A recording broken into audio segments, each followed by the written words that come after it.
Throughout the years, there have been various historical periods that have had their own specific and definable characteristics, common to other regions and cultures, or unique and differentiated, which have evolved over time. This is the region of the artistic movements that reflect the art with certain similar features during a period of time, being a phenomenon of artistic expression that manifests the characteristics of the time in which it arises. The artistic movements or styles are classified according to criteria of periodization, that is, the different periods of history. These in turn are projected in the different areas of literature or fine arts. The Baroque is one of these artistic periods that has affected all arts: sculpture, painting, architecture, literature, dance, theater, and music. Remarks tension, motion, contrast, complexity, variety, and the style took place between the 17th and part of the 18th century. It began around 1600 in Rome and Italy and spread to most of Europe. In literature, an adjective and allegorical language is used by a frequent use of rhetorical figures, especially metaphor.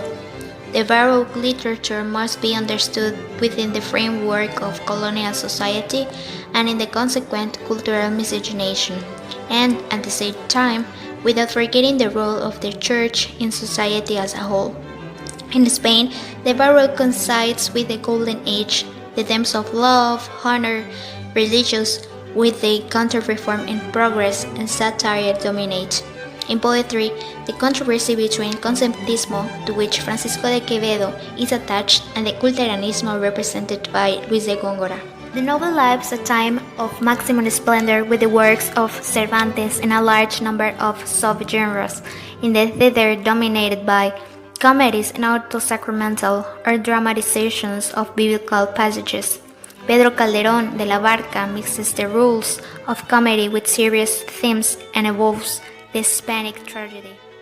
Among the most outstanding creators is Sor Juana Ines de la Cruz, in whose poetic and theatrical work shows the influences of the Hispanic Baroque and indigenous American culture.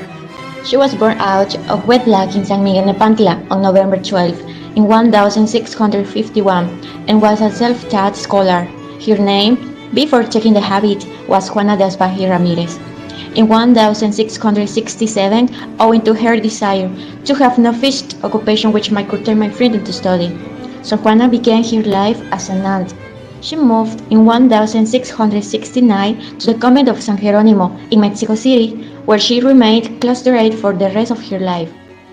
Juana had plenty of time to study and write in the convent, and she amassed a large library. She also gained the patronage of the Viceroy and Vicereine of the New Spain, and they supported her and had her works published in Spain. Her writings were plays such as Los Empeños de una Casa and Amores más Laberinto, auto-sacramentals such as El Divino Narciso, and abundant poetry. Her most significant poem is Primero Sueño, published in 1692.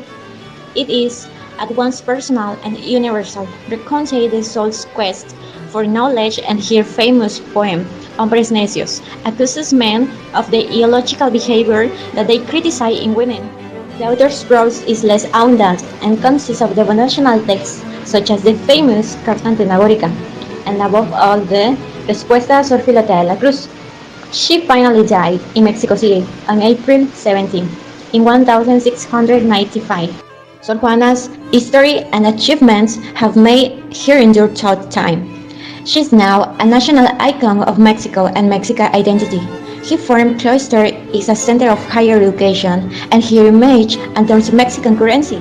Sor Juana gained new importance at the end of the 20th century as the first published feminist in America and the most prominent writer of the Hispanic American colonial period.